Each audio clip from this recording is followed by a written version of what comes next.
everybody stand. Michelle, can you read the prayer?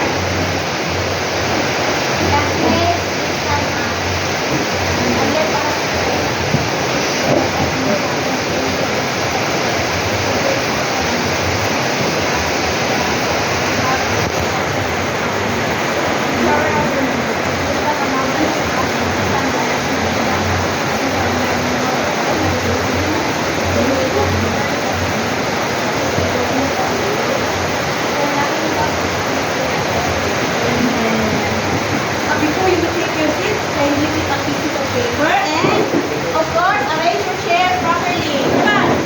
At the count of 5. 1, 2, 3, 4, 5. Okay. Good afternoon, class. Good afternoon, ma'am. How are you today? Okay, what absent? None, ma'am. Well, that's good to hear that. You need to say you are interested to learn our new lesson this afternoon. Are you interested? Yes, ma'am. Okay, but before that class, please be reminded of the following classroom rules.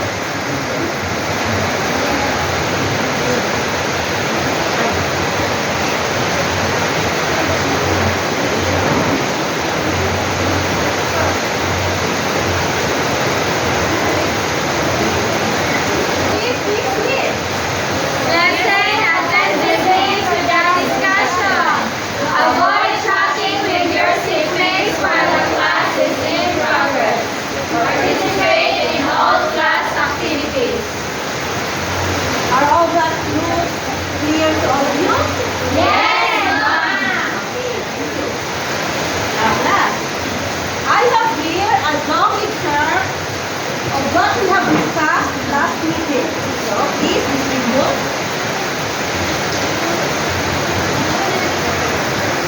Long term, rather, class.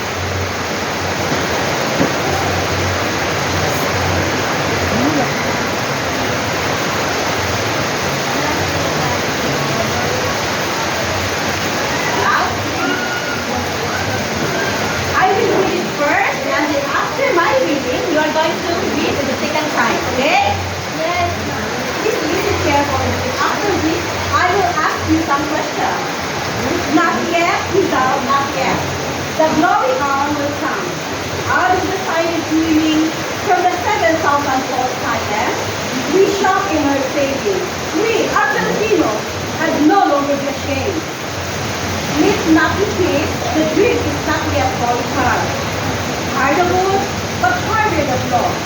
Yet the Mulabi will stand, yet the Mulabi monument will rise, and God will walk on brown eyes. Like the Mulabi, by Rafael Sovieta. Okay, in reading, please observe correct pronunciation, pause for a comment, of course, stop for a period. Is that clear? Yes, ma'am. Everybody, read. Not yet, Rizal, not yet. The glory hour will come. Out of the silent dreaming, from the 7,000-fold silence, we shall emerge, saying, we are Filipinos, and no longer be ashamed. Sleep not in peace, the dream is not yet fully hard. Harder wood, but harder the blues. Yet the Mulabi will stand, yet the Mulabi monument will rise, and God's walk on brown hills. Like the Mulabi by Rafael Solera da Costa. Thank you, class. Did you already know about the poem like the Mulabi? No! I already know. We have discussed this one last time. And this is only the song, the poem itself of what we have discussed last meeting, right? Emily? Yes, Mom. Now, class, to whom do you think the poem is addressed? The poem like the Mulabi. Who is like the Mulabi? We are! We are Filipinos, but yeah, we are also afraid of Sanyan because we have the people. But can you name some specific persons? Very good, Emily. Thank you. This book is referring to Rizal, Mulabi. Do you know what is a Mulabi? Yes, Mom. It's a tree. What kind of tree? Can you see? Very Some strong tree. Which one is the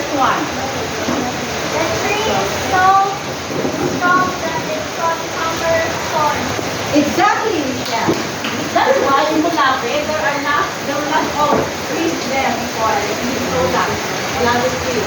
And that's why he got a very strong, firm a hero. That is why he called a hero. And that this poem is addressed to him like the last here. Now, class, to whom does the author express the hope of the future after we read poem itself? So you can give praises or whatever to whom to all the Filipinos, right? So,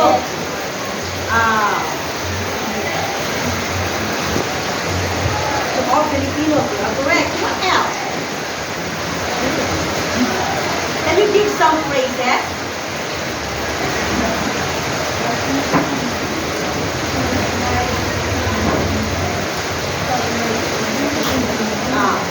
Maybe class, what poem we serve was from the poem Like the Mulawin Way. So can you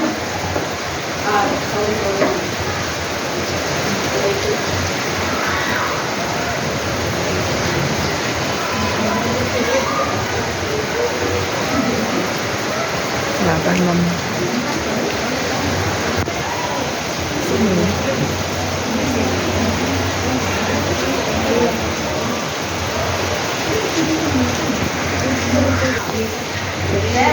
I love here a World Bank. So all you have to do class is to write some ideas or research concepts that is associated with the author's principles and values as reflected in the poem that what you have read. So I have here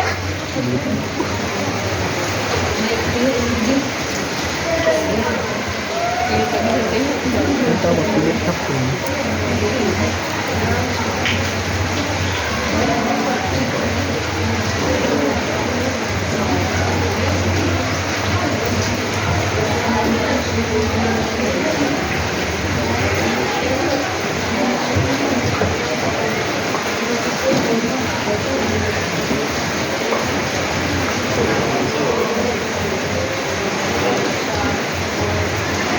this is the word map, the word bank rather. So all you have to do is to write the concept or term that is associated with the author's principles and values associated with the poem that you have read right ago. So I will call somebody to answer and then I will give 3 points to each so that to that correct answer. Yes, Miss. Yes, Lagda. Ano sila gusto?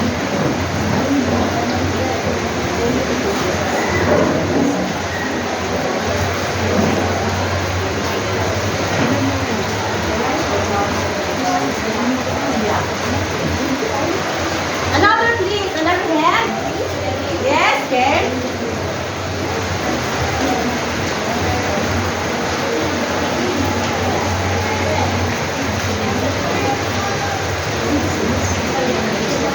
Who else? Yes, Mrs. D.S. Picasso. Another hand.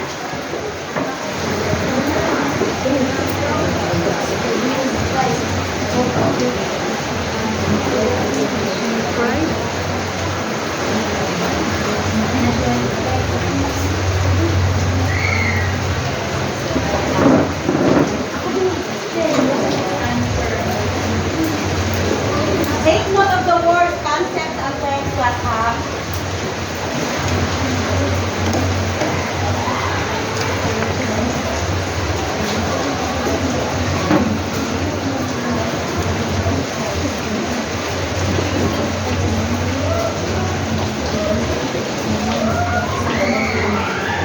Yeah.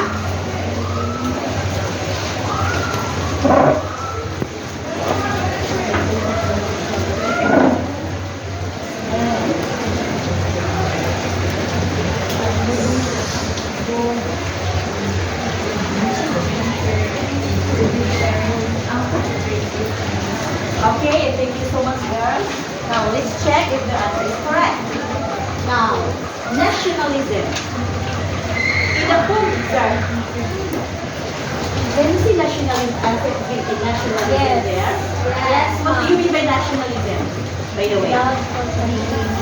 Love, Love of country. love of country, love of Well, we are closely synonymous to patriotism. But when we say nationalism, it is the loyalty of one's country class.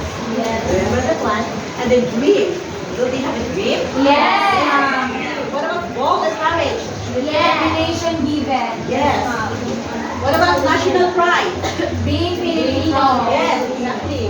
What about glory? Glory to them challenges being faced. Yeah, because someday, so one day, glory will come in there. And what about tribute and respect? Tribute. There is, right? Yes. Yeah, because we're talking about Rizal. Yes. Rizal is our national hero, right? Now, these words, these concepts and terms are associated with the principles and values associated by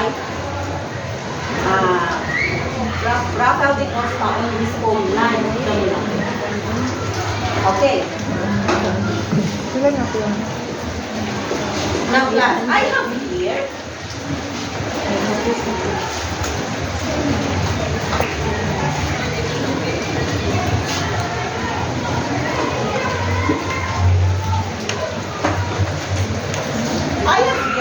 posted on the board.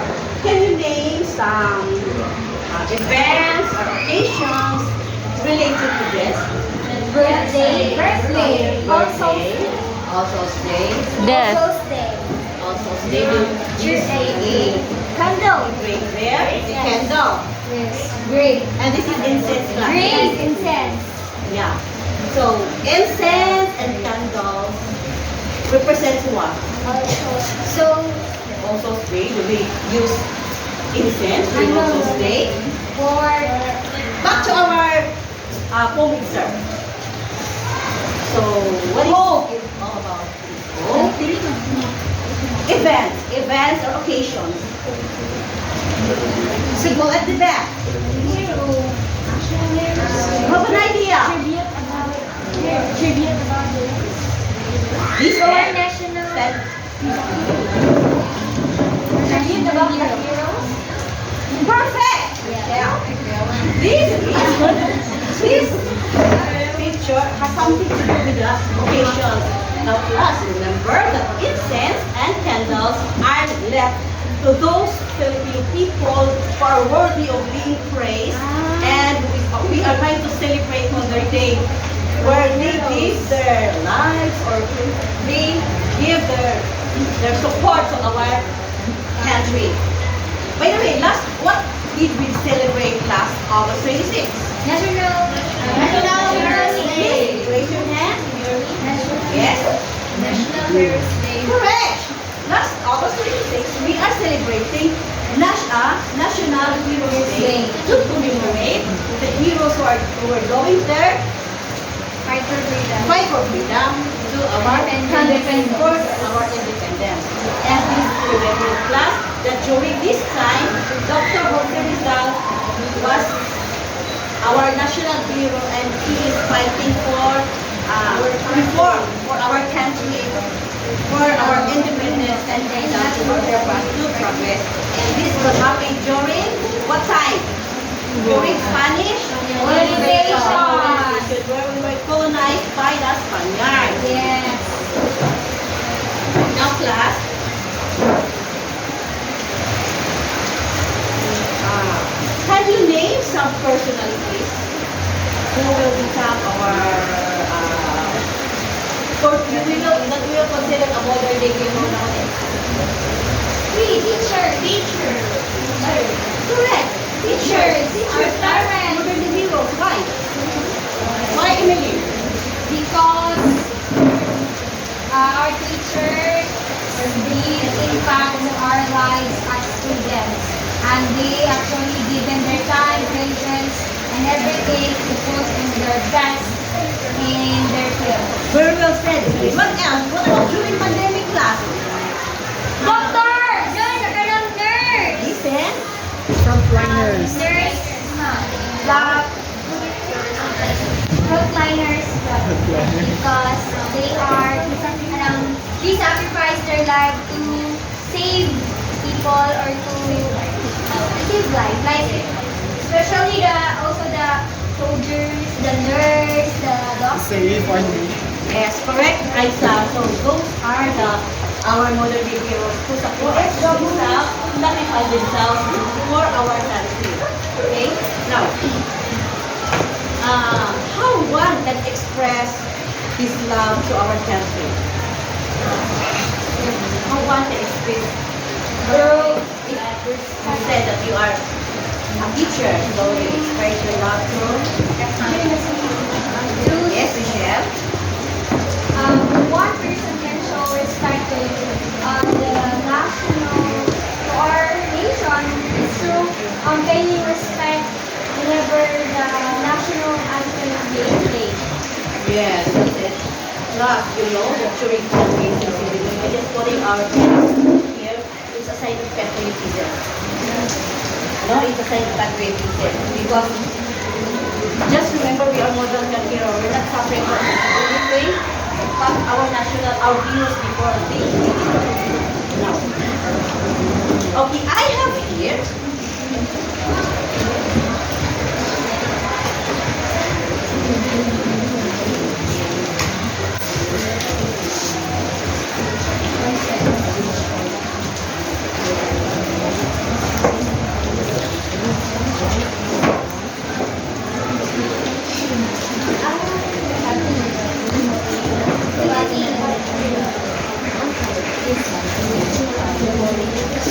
Last, I have here a word patriot. Please read the direction. Using the acronym PATRIOT, write down words that are associated with love of our country. With our country. So I want all of 30 points also. So thank you for those 6 girls. You have 3 points now. Okay, so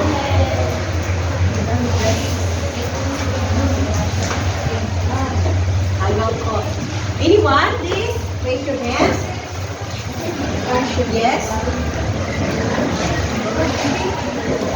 Any word for our attractive patriot that is associated with the love of our country.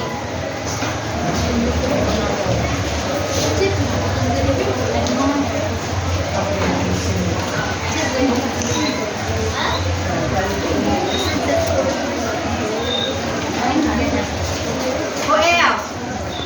Danilo.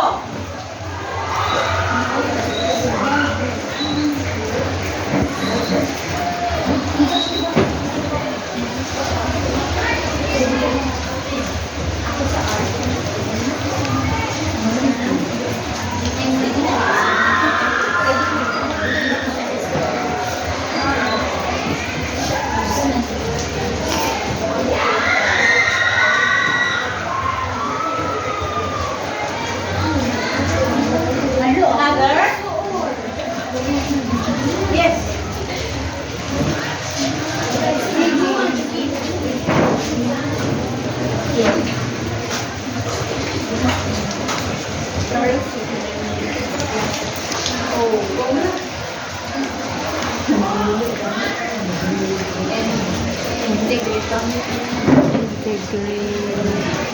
Another is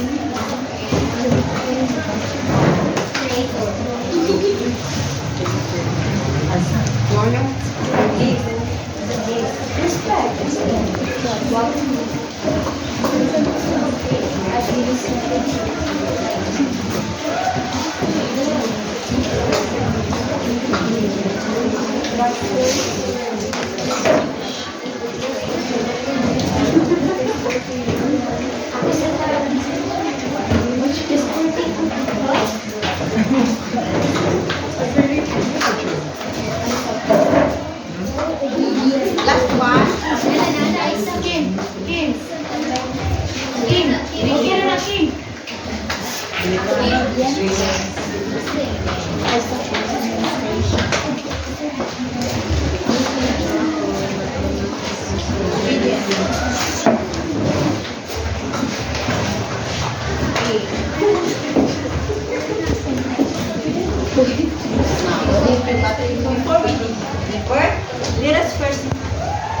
know the objective.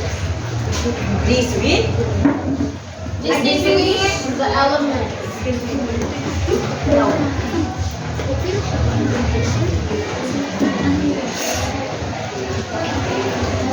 So, these are the words patriotism. It has something to do with our topic this morning. So, this afternoon, rather. So, this afternoon, we are going to learn about Gamit ka school boy. Gamit na lang siya. everybody read. Elements of poetry. Types of poetry. Author's purpose in writing. Thank you. These will be the objectives. Distinguish elements of poetry. Recognize the different types of poetry. Identify the author's purpose in writing. Can you help me achieve all those objectives, class? Yes, ma'am. Okay, so this morning, let us proceed to our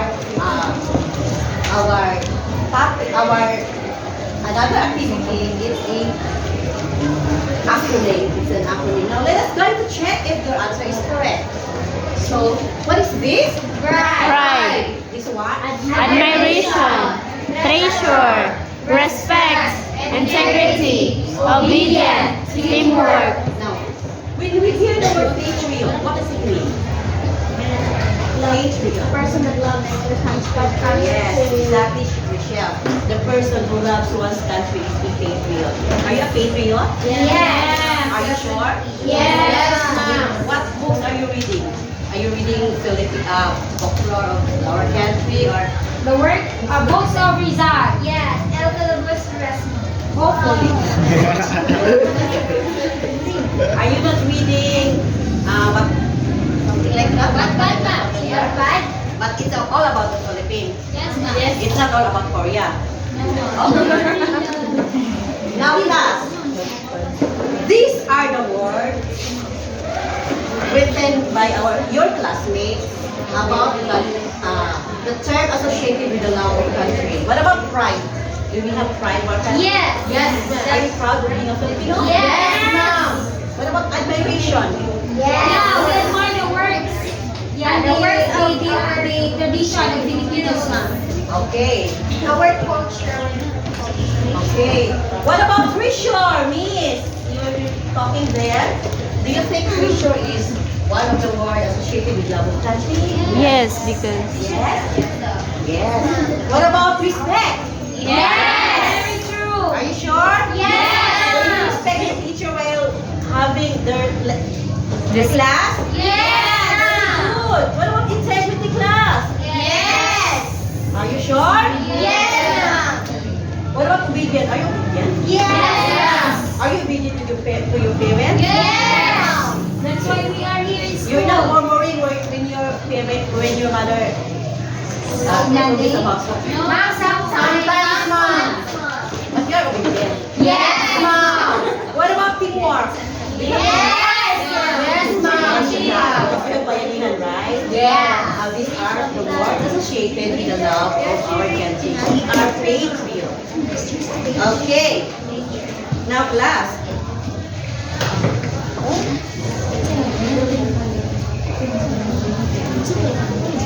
I have here some unscrambled letters. So, can you see? Yes, ma'am. Visible where? Yes. Again? point of view. Okay, so I have here unscrambled words. So all you have to do is you need to arrange, unscramble the letters to identify what is being described. Now, I want all of them, I'll read it first and then give your answer. Yes, Laika? It is the perspective of the speaker in the phone. My answer, ma'am, is point of Let me check if your answer is correct. check. Correct, ma'am. Yay! Very good. Let's give three claps to Laika. Hindi na. Yes? Paano pa na?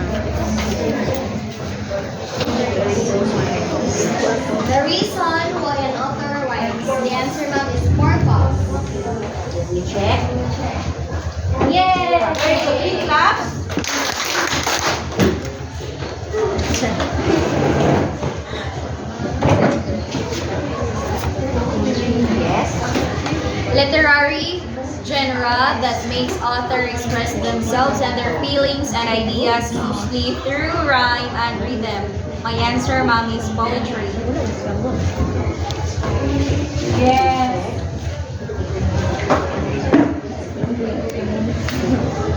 Yes! Please clap.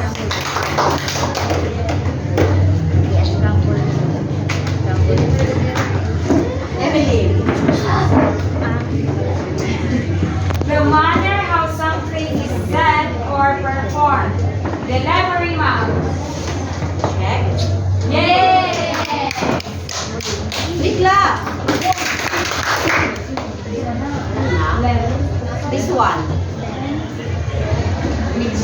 Eileen. Ay, may lalaki na dahil. Has something to do with how long or short. Short. Akala ko tuloy, grade 5. Please clap for Eileen. Next, no? Okay, mag-mic. All your answers and correct, and I will give you Tawag point daw. each correct answer. The class, this I will give you. I will let you hear the song, the APL song by Black Eyed Peas. Listen carefully because I will ask questions after this one. Balik. So I will play the song twice. Hindi ko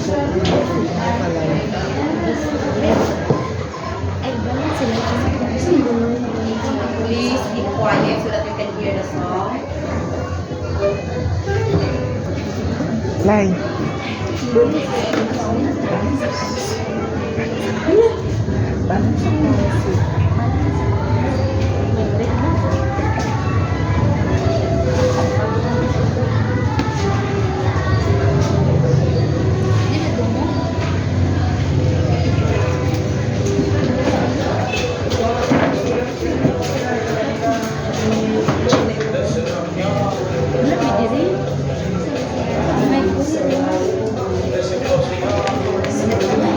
Dili pa. Nag-wait.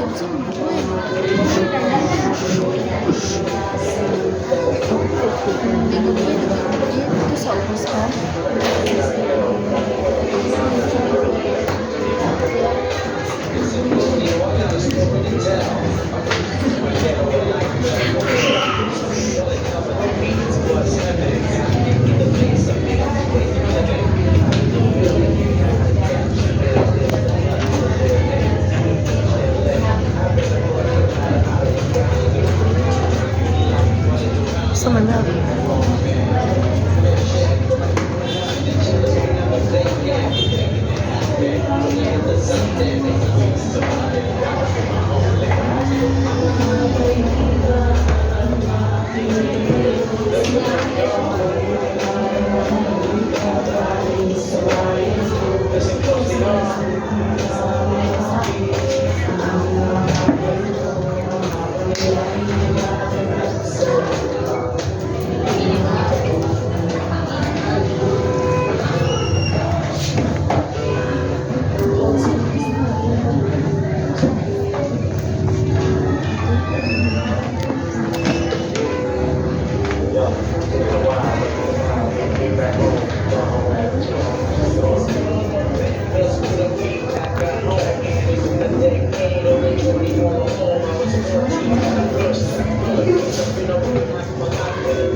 Okay, do you like the song? Do you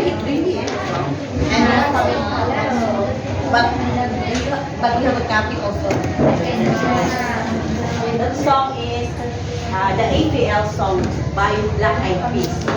Apple the App. Now, do you know Apple the App? Yes. Obvious and Filipino singer. Yeah. Well, Apple the App is Filipino-American. Yes. American rapper siya, right? Rapper. And his mother is Christina Pineda, and his father is African American. That is why Apple the App is Black American. And he was Apple the App lived in a place where something like ghetto, as what we said, squatter areas. No, so they are siblings in the family, and then her mother raised them. Because after giving birth, his father, went to other country because his father is a soldier. Because they live in Los Angeles, Pampanga, and then he, one of the American soldier brought him to America because he had some defect on his eye and he needed an operation. That's why he went there in America. So now, to whom do you think the poem? To whom do you think or who is speaking of the poem? In this brother song. Apple. Yeah, it's Apple. Yeah, it's all about his autobiography, right? It's about his life. It's about his life here in the Philippines. Now, to whom do you think he addressed that song? To all kababayan. Very good, to all kababayan, to all Filipino men. He addressed that song to all Filipino. Now, listen to me. I have a song here. Lapit mga kaibigan. He's very proud that he is a Filipino. Lapit mga kaibigan at makinig kayo. Mayroon akong dalang balita galing sa bayan ko. No?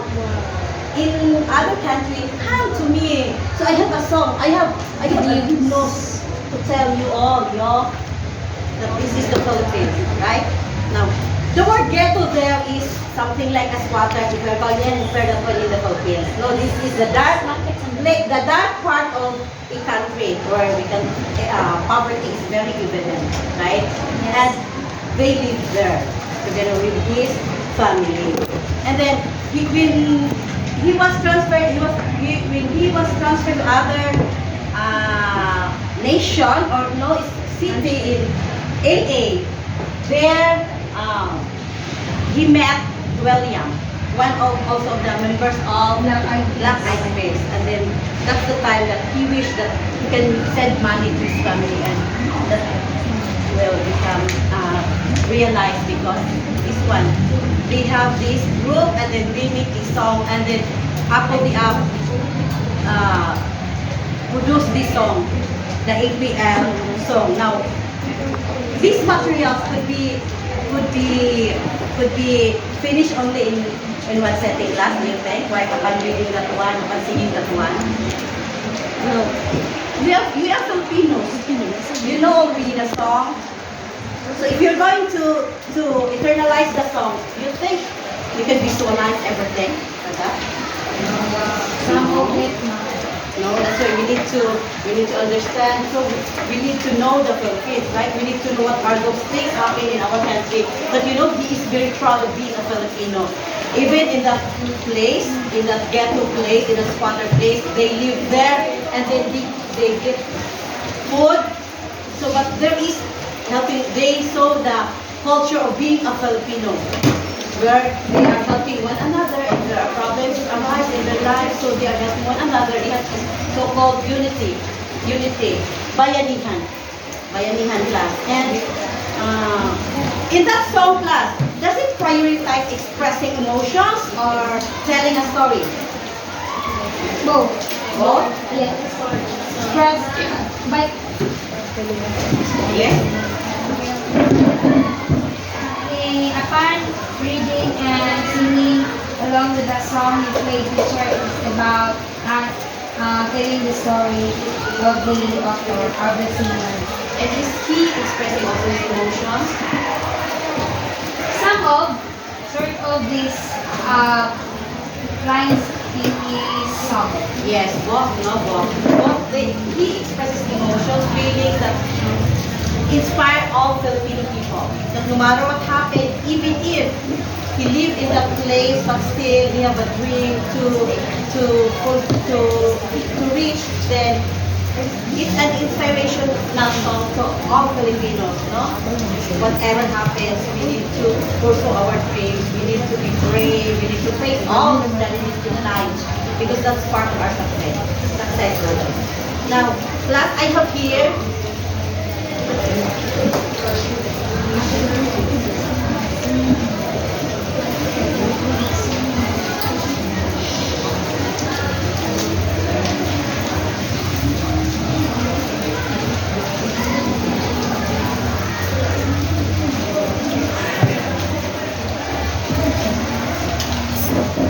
this will already done with that. So I have here the BMO.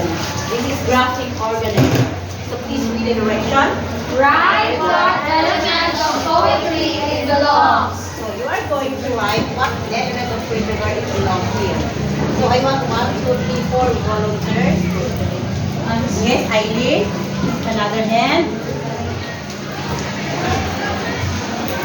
Who else? Miss.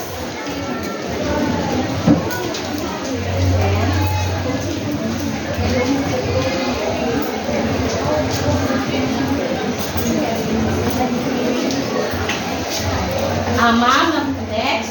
Amam.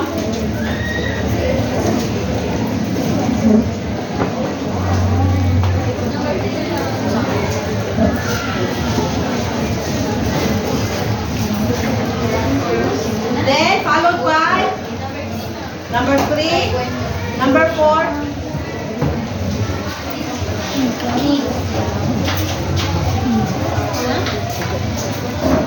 Claro.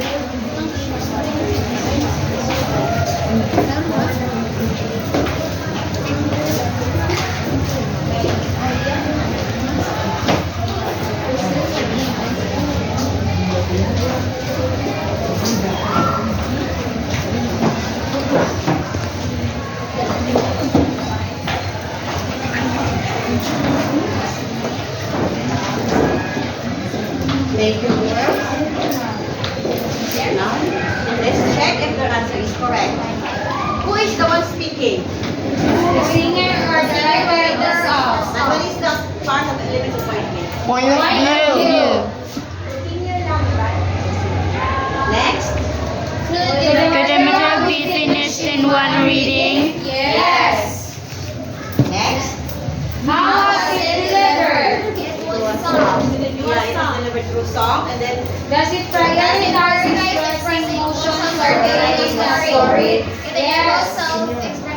yeah, it enables self-expression class because this is an autobiography of Apple the App in the Philippines, and so here he expresses his emotions and feeling upon telling the story through songs.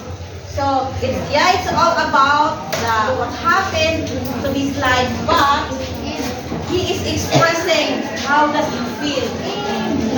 You are very poor, you are living in that ghetto. That ghetto in the other world, in the life country, it's ghetto, and here squatter areas, where grabe and squatter areas, rampant and lisod. They even catch pieces in the river. That is why he expresses his emotions. And